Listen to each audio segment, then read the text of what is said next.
Hey, this is We Called It. We are back after a very, very mediocre week one, ready to rebound into week two. Connor was unfortunate that he is not here. He is currently on the beach in the Bahamas, but he has food poisoning. So joke's on him. That's why you don't go to foreign countries and eat the food. Just like his picks last week, he is sitting on the toilet. But yeah, if you just highlight Connor's take that you should take overs in week one. When I emphasized no, the unders hit like 11 or 12 out of the 16 games. So joke's on him. If he would have bet all the unders, would have been super rich. Anyways, so after week one, Ken and I, before we get into week two, just going to highlight some of our notes on what we thought. So Ken, real quick, these are my takes. Number one, I guess this is in reverse order based on when the games were played because it's most recent thing I've seen to oldest. JJ McCarthy is really good at football. I know he started off sucking, but I am in on the fact that he was able to turn around. Caleb Williams is only good if he plays in Turkey Bowl. He cannot play in a regular offense. I think there's the gif of the throw to DJ Moore going around Twitter. If you haven't seen it, DJ Moore is wide open for a 40 or 30 yard touchdown, and Caleb Williams sails it 30 yard, or 10, 20 yards over his head and out of bounds. But of course, if you watch Caleb Williams, when he breaks out, he's freaking fantastic and can make crazy, crazy plays and throws on the run. So before I keep going, I'll let you talk. Yeah. So the whole Caleb Williams thing, we were actually texting during the game, and right after, you get Ben Johnson in there and it's like, hey, let's see what this offense can do. There are weapons. It could be interesting. We're big Ben Johnson fans here, but man, came out good. The scripted plays looked really good, set up everything real well. Caleb Williams looked like everyone thought he would coming out of USC. And then it just stopped. I think a lot of that has to do with Brian Flores and just, throwing something new at a guy right after he gets comfortable in there. Man, it looked really bad. When Caleb Williams looks bad, it looks awful. It's not just the inaccuracy, it's the decision making. It's the fact that he has some athleticism to at least get him out of some things, or else it would have been completely horrendous. Would have been Joe Burrow second half against the Browns type of horrendous. The JJ McCarthy experiment, man, that looked really, really bad through 2.5 quarters, man. Interested to see what, really comes out of it. But that Minnesota offense really started to click with, it was a combination of Aaron Jones and Jordan Mason. Both of them looked really good. Once him and Justin Jefferson got on the same page, they could really start moving the ball a bit. So it'll be interesting to see how JJ McCarthy can do. Because, like we've said, with the talent on that team, the sky really is the limit for how far they can go just with how well it's set up for JJ McCarthy. 21 points in the fourth quarter. I'm just saying, if they replicate that for the rest of the year, 84 points a game ain't bad. I'll just take 21 in the fourth every week. That'll be fine. I think you'll be good there. All right, my other notes. So you and I were super high on the Jets and Steelers game as a big under boring game, and that was probably the best game of the week on Sunday afternoon on the 1 o'clock window. Emphasizing because there was good Monday and Sunday night games, but why can't those two teams play defense? They're loaded. They were built to play defense, and what the heck happened? Aaron Rodgers 4 touchdowns. Justin Fields looking like Lamar-esque. He Cam played Newton. well. He looked like prime Cam Newton. That's a perfect comparison. But mobile, didn't break out of the pocket as quick as I thought he would. Went through his progressions and reads, and the difference between them winning could have been Jalen Ramsey lighting up Garrett Wilson, which heck of a hit stick on that last play. No, when I picked the Steelers, kind of like I'm going to do again this week, but when I picked them and I saw that they had scored in the 30s, I was like, wow, there's no chance. They probably beat the Jets by 20 at that point. Mm-hmm. I could not believe that the Steelers defense couldn't slow down Justin Fields. A lot of it is, hey, what are we really getting? We're 1 week into the season, but are we seeing the real Steelers that don't have a defense? Are we seeing the real Jets that are going to be this offensive juggernaut type of team? And a lot, to be determined still. Yeah, all right. So next up, Seahawks and 49ers. Niners need to figure out this freaking kicker situation. This has been a joke going back to last year. I can't remember how many games we watched where they were just missing field goals left and right. And I know they waived Jake Moody and brought in Eddie Pinero as of today, actually. So we'll see if it works out. But, if a kicker's doesn't have a job, it's never like, hey, I'm happy I got him. And then the other takeaway from the 49ers game is, man, the Seahawks don't trust Sam Darnold at all. That game, the 49ers were moving and looking efficient and constantly blowing it. And all the Seahawks had to do was like get one touchdown, get an extra field goal somewhere in that game. And I think they win. And instead, Sam Darnold had like, under 100 yards before the final drive and a 40-yard pass to JSN, which kudos to JSN. Ken, you said it right before we started. It's like, you know how amazing it is that guy had 100 plus yards and Darnold threw for like 150. It's like double coverage doesn't matter to him. Really great story there, but I don't know. Clint Kubiak was supposed to save the Seahawks offense, and Sam Darnold makes $100 million now, and clearly neither of that worked out in week one. Yeah, and it's not just about 12 rushes for Charbonnet, 10 rushes for Kenneth Walker. I mean, the only way to describe their offense is anemic. So, man, JSN, previous Buckeye, love him. But, man, he's stuck there. Cooper Kupp, he's going there, pretty much to, retire to Florida type of situation. But it's looking bleak there. Retire to Florida and Seattle. Huh. That's the choice? I mean, old people that retire, they go to Florida, I don't know. And then I think my last high level note is I'm doing a small victory lap around how bad Bo Nix was. I'll give it to him. The touchdown pass to Cortland Sutton was a 30-yard dime. That was absolutely fantastic. But I think he completely underwhelmed, and they had opportunity after opportunity after opportunity, and he just didn't convert drives, didn't look good, gave the Titans every chance to come back and win. And then I think Brian Callahan is the name of the coach, comes out and says, I would have challenged this and we could have won the game and blah, blah, blah. But he didn't know the rule that if your thigh hits before you go out of bounds, it's a catch. So here we are, like Bo Nix got lucky, bailed out because he got to play Cam Ward in week one. So we'll see how that progresses going forward. Yeah, that's still interesting to me. Like, once again, like the verdict's still out just because I don't know. Like, they did not need to do anything more. The Titans, like some other teams, really just did a good job of beating themselves. And the Broncos just didn't need to do too much. There was no like pressure. Like, even though they didn't look good, there was still no like feeling that like, oh, hey, we are going to lose this game really at any point. I think they had it pretty like well handled most of the game. Still have a good defense. So verdict's still out on that one, but no, I don't like Bo Nix either. Nobody here does. And then the only last note that I really have, I guess I have two more, but one, Browns, same problem as the 49ers. Find someone that can kick the darn ball. And Dolphins, congratulations. You are the worst team in the NFL. Honestly, I would much rather not. I mean, the Dolphins have to be like the team with like 0% like fan interest right now. I mean, they do. They have good players. They have some like good talent, but man, they're just hard to watch at this point. You can't get your stud receivers the ball. Chan is getting nowhere to go, and their defense. I mean, it's not just the fact that they gave up a bunch of points and there was a scoring drive every single drive of the game for the Colts, but it was a Daniel Jones led Colts team that we were making fun of him a week ago. Like, I mean, they weren't playing, the Eagles or the Chiefs. They weren't playing the Ravens. They weren't playing the Bills. They weren't playing some of these amazing high-powered offenses. They were playing the Colts and didn't stop them from scoring once. So, and then you got the high-powered speed offense, and they did less than their defense. Like it was so bad. That's so bad. And Tua was out here making $200 million plus or something.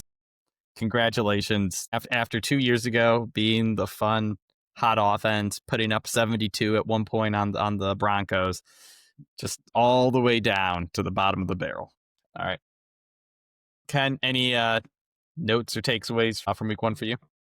Really not much else besides, man, we did get, in my opinion, it's going to be the game of the year already. Sunday night, week one. It stinks. The only way that one does not win, like game of the year, is if people just forget that it happened week one and stuff happens more interesting down the road. But, being up 40-20 at the end of right at the beginning of the fourth quarter, like, the Bills fans are already starting to leave. And man, it was just exciting. Like Josh Allen just proves like, hey, just like he's done against Pat Mahomes, it's like, hey, no lead is safe. either way. They can actually score on demand.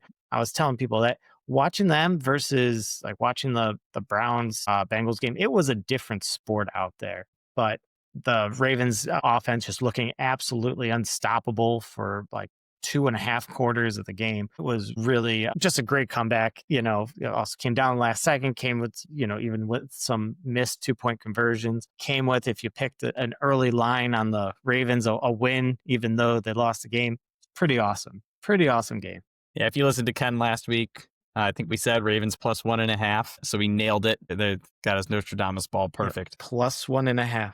Yeah. Yep. It flipped to Ravens minus 1.5 by the end of the week for those who are unaware. Yeah. I was going to say the best thing about that game too is like that game is likely to have like ramifications all through the year, right? For the number 1 seed. And when we're looking at week 17, 18, because the Bills and Ravens, like you said, they look like they're playing a different sport. They look fantastic. And I don't think it's because they have bad defenses. I think it's because they're often like, special players on offense doing special things. So we'll see how that plays and like just echoes throughout the season. All right. That's enough about last week. We're only able to do stuff like that because Connor's not here and we really need to eat into the hour of this time. So 15, 12-ish minutes done. And now we can finally get started talking about our projections for week 2. And our best picks were 0-3 last week. And you know what? You're going to spin that around. I was 4-3 against the spread. So I guess, you get bad luck sometimes. That's all I'm going to say. So anyways, my first pick, Thursday Night Football, Packers minus 3.5. One of the things I didn't say about week 1 was that I thought the Packers outside of Sunday Night Football in the NFC looked like the best team. Absolutely complete, amazing. They did whatever they wanted. When they wanted to throw deep, they threw deep. When they wanted to move methodically, they ran the ball. They looked completely flawless for the first time. Their wide receivers actually played to the level we thought that they should have in previous years. Matthew Golden didn't pop like I had personally thought, but he's a rookie. He has time to do that. Romeo Doubs, though, Jaden Reed, highly effective. Tucker Kraft had a nice game, and Jordan Love was slinging it, looking fantastic, like he did pre-injury, which is like even before last season. So I am all in. Packers are at home. Commanders are coming to them on a short week. I just think the Commanders had a nice, easy way to start the year, but they're going to be in for a shell shock when they go up against the Packers. And then, of course, Micah Parsons is there too. So I think he's absolutely going to, start to turn it up and make some noise for the Packers offense or the Packers defense. Yep. So if you would listen to us before the season, we were believers in the Packers before they got Micah Parsons. So just wanted to mention that. I wanted to watch that Packers-Lions game, like we talked about last week, just based on want to see what these teams are now. And I'm still not sure if it was that the Lions were just that bad, because there's a chance that offense is just really, really missing Ben Johnson, or it's the Packers look that good. But Jordan Love, I mean, he really slung the ball around great. I mean, he has a bunch of what I believe to be a bunch above average receivers. There's definitely room for each to really stand out. Matthew Golden is just this speedster playmaker. Jaden Reed is that Debo type, get him the ball, gadgety type. And then Romeo Doubs, just a big body on the outside. But they all, I think, they all had somewhere between 5 and 6 targets. The ball was so well spread. They have Josh Jacobs, who's just he knows his job. He's the ground and pound type.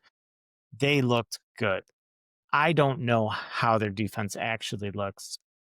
I mean, is it really good, or is it, oh, wow, game breaking, conference leading good? It looked like the latter last week. I don't know. They'll get a nice, good test against the Commanders. I still think that the Commanders, the Giants defense was good last week, but they still left a lot to be desired. But I do think that this team is dangerous, and it's a really good time to get the Commanders coming to Lambeau for them.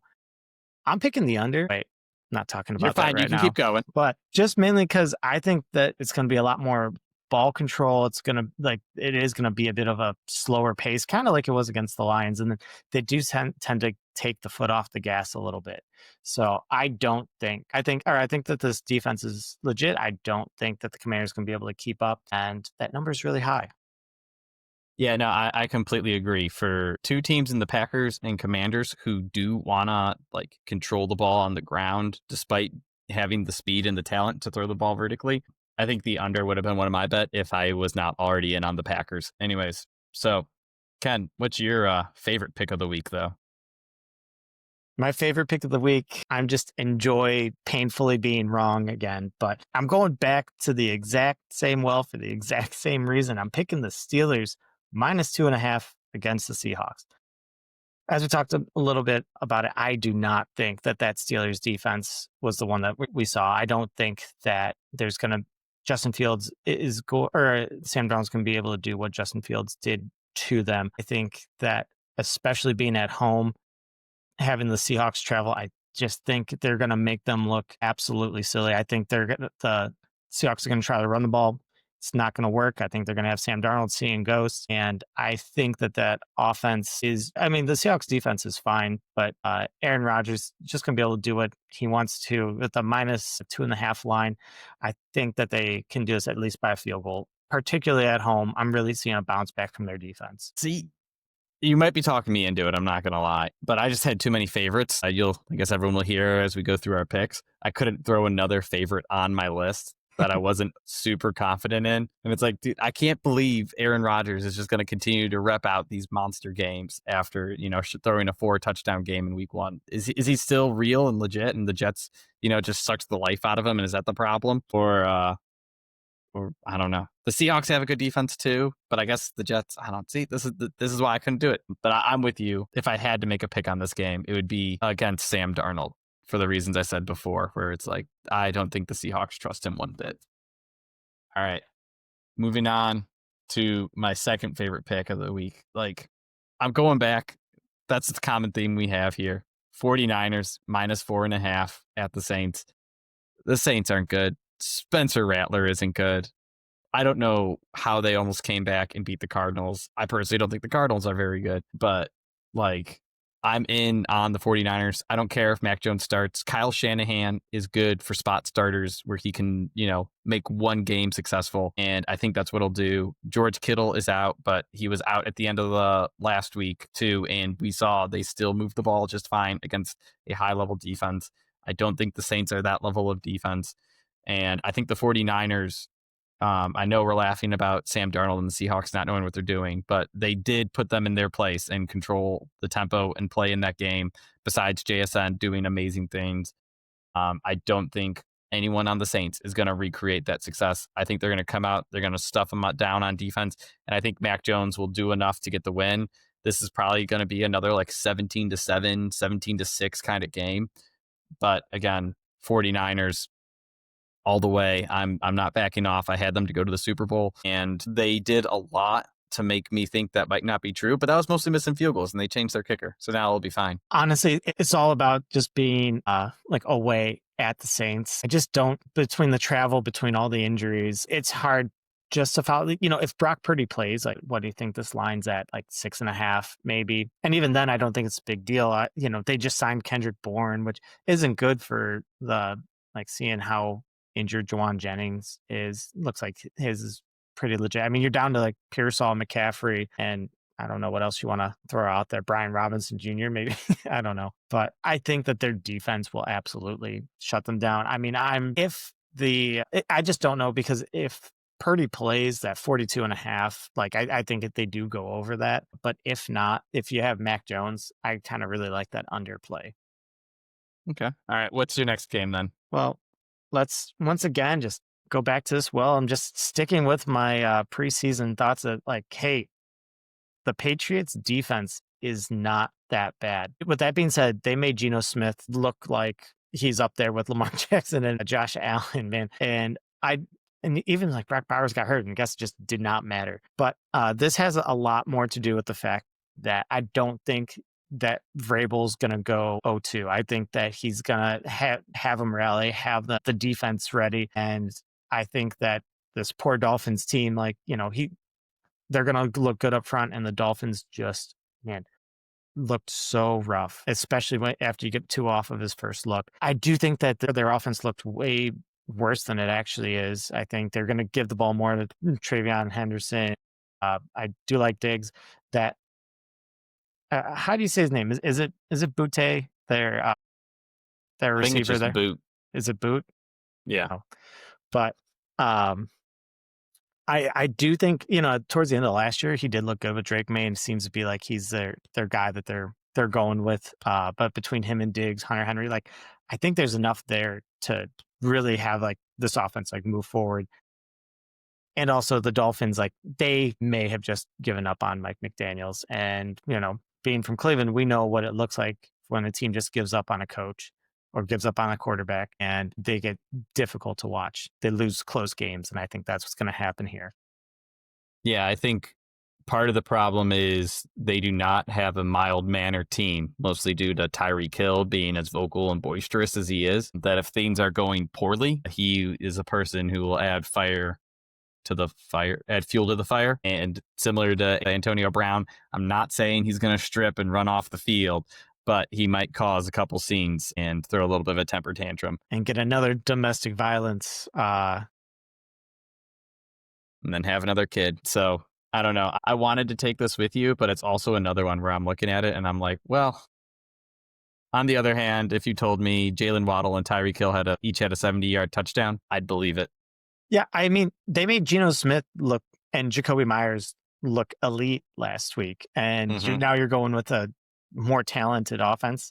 I get that. You also, the reason why it's not my pick of the week is just you don't want to bet against a team that just gets absolutely floored the week before. I mean, it really, I don't know. It's just not the best spot for the Patriots, but this is me like more so a bet on the Patriots are better than they showed. And the Dolphins, I mean, they're not worse than they showed because they can't be. All right, cool. So I'll move on to my next pick. Following your MO here with they burned me last week, and I still kind of believe in them to not go 0-2.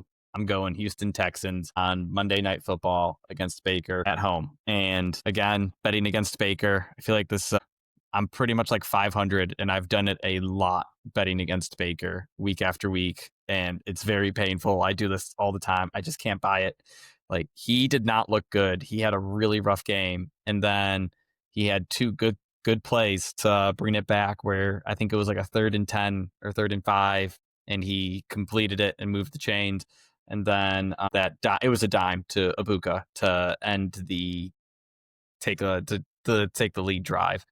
Unfortunately, the Falcons missed their field goal to force overtime, which I would have just loved to see, but we are here now. And then the Texans, it was pretty embarrassing what they put out on Sunday in terms of offensive production. Nick Chubb didn't look good until the end of the game. Nico Collins was invisible, and now their receiving core is just a joke. Like, I think it's Xavier Hutchinson. Yep, Xavier Hutchinson. Yep, that's Xavier, who they're down to. I wanted to say Aiden so bad, but I know he's a defensive end. And then Justin Watson, who, you know his name from catching 4 long balls for the Chiefs each of the last few years. And now he's a go-to guy for the Texans. So just rough for Stroud and that weak offensive line. But again, I'm kind of putting this more on the defense for the Texans. Again, the Buccaneers, they have 2 good receivers. And I know last week Puka torched the Texans, but I think still Derek Stingley, and I can't remember their number 2 corner's name, but they're good enough to match up with Mike Evans and Ibuka and at least hold them in check. And I don't think the Buccaneers defense is that good. I think they got lucky to play the Falcons without Darnell Mooney, who's their field stretcher. And then Drake London left the game and almost caught I guess Michael Penix scored that touchdown anyway, so it doesn't matter if that he got hurt on that drive. But I don't know. I'm just re-upping my faith in the Texans here and against the Buccaneers. So that's it. I admit there's flaw in that thought, but 2 great edge rushers on the Texans, 2 good corners, and an offense due for a bounce back against the Buccaneers defense that didn't impress me in week 1. No, I think that I definitely have a different mindset on the Texans than you, but it is that this is a defense first elite defense. And they have the spots that you want. They have really good secondary and some of the best pass rushers in the league. And with that, their offense, I mean, it needs help. They have some special players. I mean, I think Nico and CJ Stroud are special players, but you can't just have a lack thereof elsewhere. And it is. There's nothing. I'm sorry. I love how often you've talked about Nick Chubb, but he did not look good. He's not the answer. Between that, Joe Mixon's, I think, is like missing like an ankle or a foot at this point. Like, he's not going to be an answer. Like, they need to find something else. A very leaky offensive line, but that defense is so good that it's going to keep them in games. It's going to make those games a little less fun to watch. But, especially at home, I am also going on hey, I don't think the Texans are going to be 0-2. I think they're better than that. But I just don't like the -2.5 part. All right. So then tell me, what do you like? What's next? I was also say if it was that game, I mean, the under looks fine too. Speaking of teams that I just don't believe are going to go 0-2, the Kansas City Chiefs. Pat Mahomes, did they lose one game last year in the regular season? Two. Is that it? Or they lost two? Okay. Well, they're not matching it in week 2 this year. They're just not. The Eagles looked, kind of looked the part against the Cowboys. I just don't believe the Cowboys are that good of a team. I think that they really made Dak and Javonte Williams look better than they are. And you're just not going to be able to do that against the Chiefs. So Xavier Worthy going out super, super early last week, really, I think it's underplayed how important that was to the offense. So they're already down Rashee Rice. And I think it really just messed up whole game plan. The game plan was not to give Hollywood Brown, 14 or 16 targets, but give Andy Reid a week. I do not. The only thing I really don't like about it is that they're coming in from Brazil. I don't like that long travel. But with that being said, they're going to be at home. They're going to be against the Eagles. And I think they're just more motivated to win this game. It's not the Super Bowl. The Eagles already won that one. I think that the Chiefs come back and win this one. Nobody cares about week, in the playoffs this year. No one's going to care about who won week 2. They're not. You bet that the Chiefs want to get this payback, this win. I think that I think he actually looked like pretty like decent in terms of like his like more explosion in running compared to last year. I think that the Eagles, they may be able to exploit that more than the Cowboys were able to. I think that Mahomes is going to look a little bit more comfortable. It didn't seem like the pass rush for the Eagles was there as much this year. But I think you're going to see a lot more, just better offense in general from the Chiefs. And they're going to stop Saquon from running. And I think they're also going to put an emphasis on stopping Jalen Hurts from running. They're going to make Jalen Hurts pass the ball. And he just hasn't done that as well in the regular season. So I'm going with the Chiefs plus some points. Yeah, I want to do that too. Like, I really do. Like you said, Xavier Worthy was out. The Chiefs defense looked a lot worse than I thought it would against the Chargers. Now, that could be hats off to the Chargers for Justin Herbert just being better than I expected and having a great game plan and really sticking it to him. But I don't know. I'm excited to watch this game. I think it's like the obvious game of the week to turn on, right? For sure. Super Bowl repeat. But I don't know, man. It's like I'm really coming up on my Super Bowl thoughts where it's, well, everything about this says I should take the Eagles, but it's Patrick Mahomes and the Chiefs. So I don't think I can follow you. Also, just in general, if you're like, I can take Patrick Mahomes and the Chiefs with points, even if it's just 1.5, I'll take it. I'll take them as underdogs for sure. All right. So next up, I am going with the Bengals over the Jags at home, -3.5. So all my picks on the spread are favorites this week. That's probably going to bite me. I'm sure one of these teams will lose by like just a few or win by like a field goal instead of 3. But anyways, I thought the Jags did very good at completely stomping the Panthers, but I don't think that's very hard. I think the Panthers are heavily flawed. They had that delay in the middle of the game, which I think came off a Jaguars touchdown. And then the Panthers kind of got held and it got awkward. And then right after that, the ETN 70-yard run, and it turned like you didn't play. And next thing you know, it's 17-3 and it's just awkward and bad to come back. I I do believe in Trevor Lawrence and the Jaguars in general, but I don't think the defense is as good as it showed, and I think that's overvalued. And I think the Bengals, they've always had a problem against Myles Garrett and the Browns. And that's just because like Myles Garrett is really good at getting to the quarterback, and the Bengals can't block anyone that moves towards the quarterback. So I think that will not be as big of a problem because, Garrett's one of the best at it. And while the Jags have a couple good rushers and Josh Hines Allen, and I think Ravon Walker, I don't think that that's going to be a problem. Jamar Chase, T. Higgins, turn it back and are like, hey guys, we're sorry for screwing you over week 1 in fantasy. They both come out, light it up. The Bengals kind of assert themselves again as, yeah, we just spent $100 million a year on Burrow, Chase, and Higgins, and they come out and show you why they did that. Yeah, this line's interesting. It's like these games happened and they were like, okay, we really do not care about what happened week 1. The Bengals defense doesn't look like they can stop anything. Did they look better than they did in the preseason? Sure. But, the They were Browns playing the Browns. they still moved the ball up and down field on them pretty handily.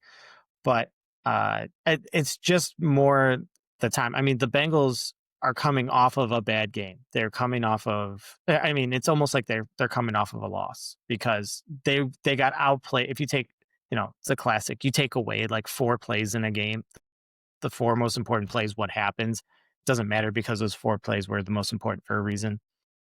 But I just think that the Bengals still a lot of, who knows, like, is this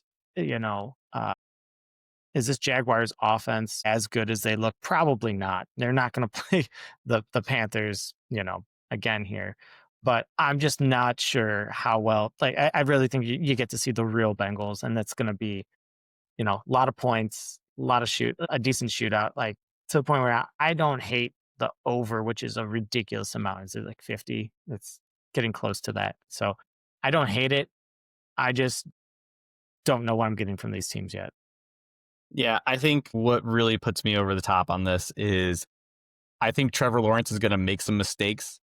I don't think Joe Burrow is going to make those same mistakes. Now, Burrow, you can slow down by literally hitting the crap out of him nonstop. And I think the Jags just won't do that. And I think Trevor Lawrence is going to have to fudge balls and just throw picks or giant mistakes. Like, I don't care if the Bengals are off coverage by 5 or 10 yards. I could see Trevor Lawrence missing that badly and the Bengals, taking advantage of it. So the biggest thing, maybe why I might want to switch my ideas here. The Jaguars defense is actually a whole lot like the Browns, except for they're missing above average and even like one elite cornerback. They just don't have it there. And the Browns are really able to slow down Jamar Chase and T. Higgins. Awesome. Not a lot of teams are going to do that, and definitely not the Jaguars. That's the weak point on their defense. That's just a strength versus weakness, and it might be way too exploitable. I don't know. Sounds like you talked me into Steelers, and I'm talking you into Bengals. By the end of the week, we'll see how that line moves. It started at Bengals -5.5, and then now it's down to 3.5. If it gets under -3, like, that's for sure. That's a bet on demand. I will let you take this last one. Late game Monday Night Football, because of course they don't want East Coast fans watching the Chargers at Raiders. You and I have the same pick on this one. So this has a lot to do with, I think that both of these teams' offenses absolutely showed out. They looked to be like take away that Bills-Ravens game, and these are 2 of the best offenses in the AFC from what they showed last week, and I just don't think that that's what you're actually getting. I think, so Chargers-Raiders, we're picking the under 46.5. So I think the Chargers we need to beat Mahomes, and we're going to pass. We're going to completely just show out. I don't think that that's the game plan. I don't think that that's what they're doing in the long term.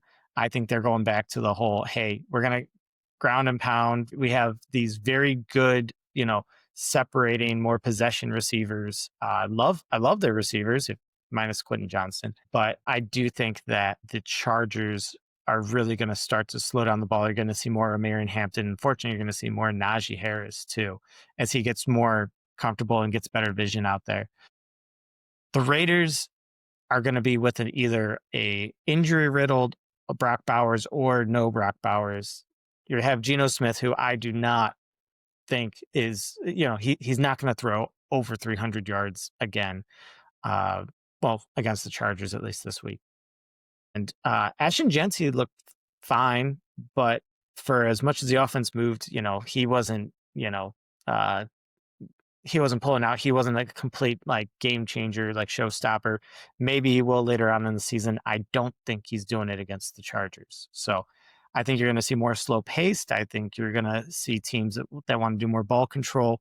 And because of that, we're getting an under. Yeah, I agree. I think the reason we did not see O'Marion Hampton and Najee Harris to that extent get as much of the work was really because the Chargers knew, like, we're playing the Chiefs. Like, we need to put up points. Otherwise, they're going to be in striking distance and they're going to come back and win. Herbert made all the plays late in the game to do exactly that, right? The 3rd and 10 or whatever it was, like QB bootleg, where they called a pass play and he knew, I'm just taking off to the backside because no one's there, and then was throwing dimes left and right. I think Harbaugh and everyone knew it's like, we're sending a message that we're changing the ways this year. And I think maybe got the Chiefs a little bit by surprise by doing that. I think against the Raiders, they're looking at it and they're like, okay, yeah, our defense is going to step up and shut down the Raiders offense. The Chargers defense is phenomenal. Very, very well coached. So I don't care what the Raiders do. They're going to try to run Jonty, 15 times. They're going to try to feed Jacoby Myers heavily. And I think that plays in the Chargers' hands. It's like, yeah, try to be a conservative offense. We'll hold you to 3 and we'll score 7 and it won't matter. We'll do that a couple times. And next thing you know, game's over 21-13. We win. So that's why I'm with you. Chargers get back to who they are, which is grounding and pounding, conservative. They might, again, the first 2 quarters, they might go ahead and let Justin Herbert run up some points because he looked fantastic, and they might be leaning into that style of offense more. Don't really care. Still under 46.5 because I do think that they just completely shut down the Raiders in general, who I just don't think are that good. I don't care that they won last week. Glad we agree. All right, let's get going then. So that covers our picks on the spreads and totals. Now we'll be focusing on the things we added to the show last week, where we have a DFS stacking game as well as a game we want to watch this week.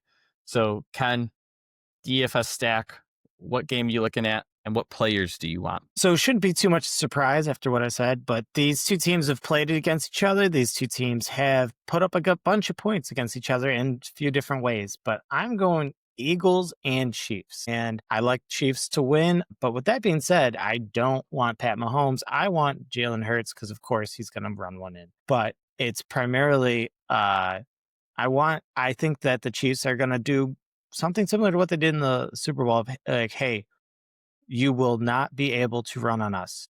Jalen Hurts is not going to be able to get those stupid scrambles. Saquon is not going to be able to run all over us. You're going to need to pass the ball. And I think it's going to work. I think that, not just a bias because I like A.J. Brown and got him in way too many disappointing fantasy teams right now. But I think that A.J. Brown, Devonta Smith, and Jalen Hurts are the way to go. I think that on the other side of the ball, you can get a cheap like Hollywood Brown. If you want to get something that looks really disgusting, Juju Smith-Schuster as well. But I also think that like Pacheco's going to look good too. I don't believe that they're just going to go to Kareem Hunt and, have him. I think that's over. I think that like Pacheco's going to get his more explosion back. But I'm primarily sticking with some Eagles against the Chiefs because, Andy Reid, he's done it where they go, okay, we're going to take out your best offensive player, beat us. And they're like, okay, because we've done this and we have a bunch of weapons besides Saquon. All right. My pick, I know I mocked it a little, but it's Panthers at Cardinals. And that is because the Cardinals made the Saints look too good, in my opinion. And the Panthers defense still didn't look good when going up against the Jaguars. So Marvin Harrison looked way better in week 1 this year. And Trey McBride looked good. And Kyler Murray looked fine. They got a little bit conservative for my taste. But that's why, if the Panthers can show up and can, convert and move the ball. And I think the Panthers do have a better offense than the Saints. I think Bryce Young's better than Spencer Rattler by a lot because I think Rattler was supposed to go 1 in the Bryce Young draft and ended up going in the 4th or 5th round. And then Bryce Young came on the scene and blew it away. But then I thought Tet McMillan looked fantastic in week 1. I think he was PFF's 4th highest graded receiver. And I think the Cardinals aren't going to be able to handle that. I think they're going to we saw Olave have a solid game, Juwan Johnson have a solid game. So I think the Panthers come out, feed Tet, move the ball up and down the field, and then the Cardinals come back and, just put up points on demand because the Panthers did not look very, very good on defense. Players, the way I would do it is going to be Kyler Murray, Marvin Harrison, and Trey McBride. I get all 3. And then on the other, no, not Trey McBride, sorry. It'd be Marvin Harrison and James Conner. I would just lean into like the Cardinals putting up like 30. And then on the other side, just get Tet and fill out the roster however you want. Again, Ken and I are not expert DFS players. Just going to emphasize that. But I do love getting the cheap running quarterbacks because, Kyler, I mean, he can hit those huge scrambles. And I mean, he has been able to, put up some good fantasy points for your arm with his arm. It's not like it's fun to watch, but, like I have Kyler last week and he put up a decent fantasy showing. And man, they not look that impressive against the Saints. All right. So now we got our betting done. We got our DFS stacking done. Now, Ken, what game do you actually want to watch if you were just like a regular fan of football instead of trying to profit off of it? I really do love profiting off of it. But the one that I'm still looking forward to is I want to see Bears and Lions. So Lions are favored by 5.5. It just seems like a large amount for a team that did not play week 1. The question is, did the Packers run them off the field, or did their offense just look as bad as it could be? Because Amon-Ra St. Brown didn't do much. Jahmyr Gibbs, he caught 10 passes. I think it was for like 35 yards. Like, I mean, there was nothing like going whatsoever from their playmakers. Jameson Williams, not around. I think Laporta did all right, but their offense left a lot to be desired. Defense still has Aiden Hutchinson, but that is not enough. Like they are not going to lean on a defense this year. No chance. They need to figure out how to score again. I don't know if it's, hey, stick with, is this a new offensive coordinator thing? David Montgomery got a ton of rushes as well. They were down and he had more rushes than Jahmyr Gibbs. And I was like, oh, that's not good. But going up against the Lions is a really, I think, a good like litmus test. The Bears are just really, I mean, their defense looked fantastic against the Vikings. They have a very, very good defense. But Caleb Williams, I mean, got to see what Ben Johnson has. Also, just the revenge game, Ben Johnson versus the Lions. They may be able to show out. They may be able to score some points. But this is really a test of, hey, Lions, are you elite? Are you the class of the NFC? Are you going to be going up, against the Packers in the division all year long? Or are you falling into mediocrity after your magician offensive coordinator left? So that's what I want to see. Yeah, I'm really curious about Caleb Williams too, and Ben Johnson. I think that we saw good things out of the Bears, but there is a lot to be desired from Ben Johnson as a rookie coach, where situational handling, how to approach just like the game and pacing it, it seemed to be a bit of a struggle. And then Caleb Williams, like, yeah, let's stop sucking on our routine offense. Like, that's the bottom line. It pissed me off as a DJ Moore fantasy owner. So I think that by the end of the year, they can make a lot of progress and look good. I'm curious how big of a step they can make from week 1 to week 2. Same thing for everything you said on the Lions. But one other thing, just real quick. Number one, we have talked about Caleb Williams way too much for not being Chicago fans, but also Rome Odunze looked pretty darn good when he seems like he gets like limited targets. I don't know if that's, limited because Caleb Williams is limited or what, but he's looked pretty good when he does get some targets. yeah, I agree. It's like you have a great offensive mind, great receivers. If only the quarterback could do 3 steps and then throw the ball. Just kidding. Anyways, all right, my game to watch. Now, this is a risky one. Typically, you don't want a high spread when you're looking forward to a game, but I got Bills at Jets. So both of these teams were on two of the best games that were shown last week, right? The Jets were shockingly good offensively and then shockingly bad defensively. And then the Bills, obviously the miracle comeback. But I think the funny thing is the Jets are kind of built a little bit like the Ravens in terms of how they're going to approach the game, right? You have a mobile quarterback, a strong run game, a solid offensive line, and then you have just enough playmakers that you can come up with some chunk plays here and there. So they could cause similar problems that Derrick Henry and Lamar Jackson put. Obviously, not to that level, but we'll see if they can recreate their success. And then the Bills. This is a divisional game on the road. Those are always tougher. This team knows Josh Allen well, and it has the people to be a good defense. So we will see if you get too much on your high horse after an amazing comeback in week one. And then, you overlook the 7-point underdog Jets into week two. I don't think they lose this game, but I think, what was it, like 3 or 4 years ago, there was the Jets were like 5 or 6-0, and then they lost to the Jags 9-7 or something crazy like that. And it was the Jags were like 1-5 at the time. And it's just one of those where Bills are kind of a team that, get kind of sleepy every now and then. I know I picked them to win the Super Bowl, but this is one of those spots where it's like heavy road favorite against the divisional opponent off a huge emotional win. I could see them, getting lackadaisical and, coming in short, and then the game being closer and better than we thought. Again, emphasizing, I'm not taking the Jets to win, but like, hey, I could see all of a sudden Jets are up by 10-0 by halftime, and Josh Allen has to work some magic to come back. He's been able to work that magic recently, though. But no, I agree. Like, and exactly what you said. It's those spots. This is not like a good spot. Like coming off of a competitive late, like go deep. Like that fourth quarter was like as many plays as like a normal half, for the Bills offense. And you have a Jets team coming off of a real rough like loss. I mean, they're coming back at home. They can get a defense that should be actually present and it should show up. We'll see. But being a divisional road favorite is just not a good spot for them right now. I don't hate, I wouldn't take the Jets, but I wouldn't hate the under at 46.5 if you did think that way, because the Bills tend to score a little less against their divisional opponents. All right. Look at that. We fly through things when Connor isn't here. We even added 12 minutes extra and we were under 45 minutes. So let's look through the things we have not talked about. Game number 1, not discussed. Cowboys at Giants. I think there's a good reason we didn't talk about this. Besides my bet that CeeDee Lamb could get 2,000 yards as a receiver, that's the only reason I'm interested in this game.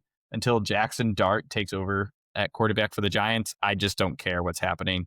I was excited. I thought Russell Wilson could put some pop to the Giants offense. Nothing was there.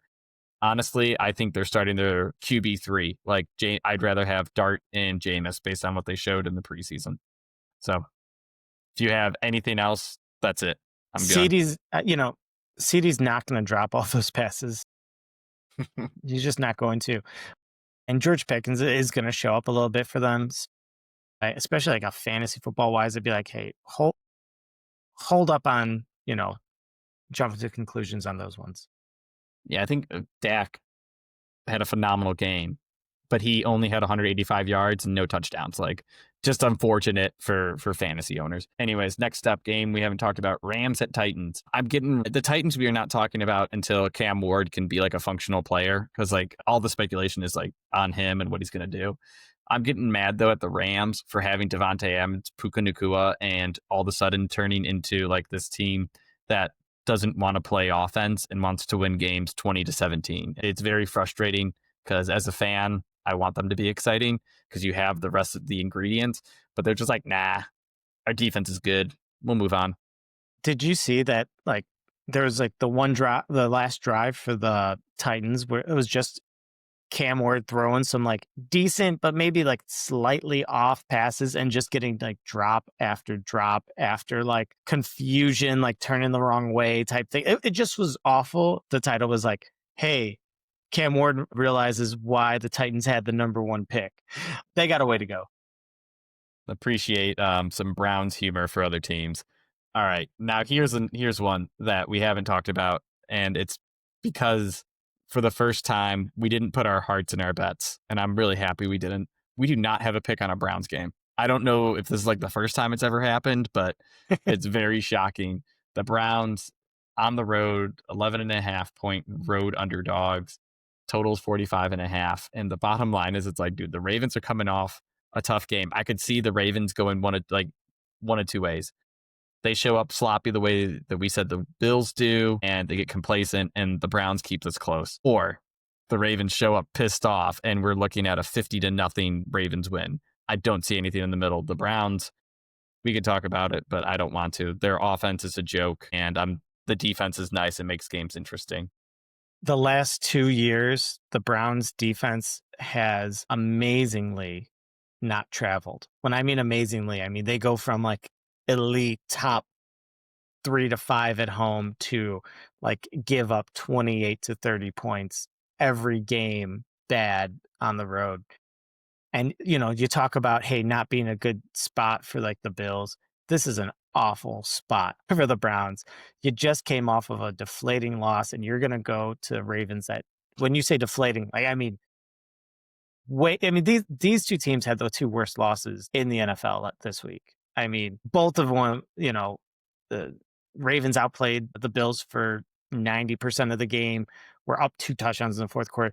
The Browns give up 7 yards in the second half, like, to a team that is an offensive juggernaut, like, and you lose. And like, so I feel bad. This is, in another life, if the Ravens just stomp through the Bills, like, this is a good spot, like upset spot for the Browns. And nope, that's not where we're at. All right. And last one, Falcons at Vikings. This is the Sunday night game. We talked about McCarthy a little. I won't talk about the Vikings. I think they look good.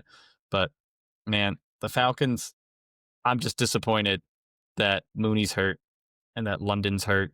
And there's questions on who's playing on offense. And for a team that had all the weapons and everything looked good, if I knew more, I might, if we had injury reports and those guys are definitely out, I might just take the Vikings and continue my pick on favorites this week, which probably isn't good for me again. But I don't know. I just can't. The Falcons deflated me last week after costing me a bet against Baker Mayfield. It crushes my soul, man. I think it's just a tough spot for the Falcons going in playing a real defense. And you, at best, you have an injured receiver out there. I think Drake London's going to play. I just don't think that he's going to. I mean, I think he's going to be hurt. And he's a big, tough receiver. Like, he'll be fine, but it's just a tough spot. I don't think Bijan's going to have nearly the. He didn't have any running room against the Buccaneers, but had some pretty crazy catches. They have 100 yards receiving or something like that? Yeah. But it's not happening against the Vikes. And the real question is do we get JJ McCarthy who's warming up, or who finally beat down the Bears, because that's just what teams from the NFC North do? Or are we getting the guy who really just looked lost for a whole half of the game? So kind of interesting, just too much like who knows right now. Agreed. I will say, like, the Falcons are the team. They just keep being like one play away from being good, and it's just very aggravating. Or it's like you have Baker at 3rd and 10, and then you give up a 12-yard completion. You had the ball, and they're very fortunate that like they had the ball for 8 plays and like 10, 12 minutes of real life on the like 1 or 2 yard line because of all the delays and reviews and everything, where you needed Michael Penix to make 2 great runs to extend the drive and then to score a touchdown. And again, they follow it up with a missed field goal to not force overtime. So I guess just disappointing. The most shocking thing from this week one was only one kicker got fired. So I think it's a little too late now. I don't think we're going to see any more right now, but there are three teams that really should have won with kickers. And only the 49ers were like, well, we can move on because anyone can kick the effing ball. The 49ers have been burned for about a year and a half with it, though. While like the Browns, like we do fire the kicker all the time. And at some point, we need to keep one. Zane Gonzalez has a job, man. He could have been our kicker this whole time. So, all right. We covered everything in just about an hour, nearly perfect. So, all right. I am going to say I am much less excited about this week of football than last week. Like just looking at the games and the matchups, it's got a lot of vanilla, unexciting things going on. Whereas last week, you always had something to hype it up. So we'll see how it goes, though.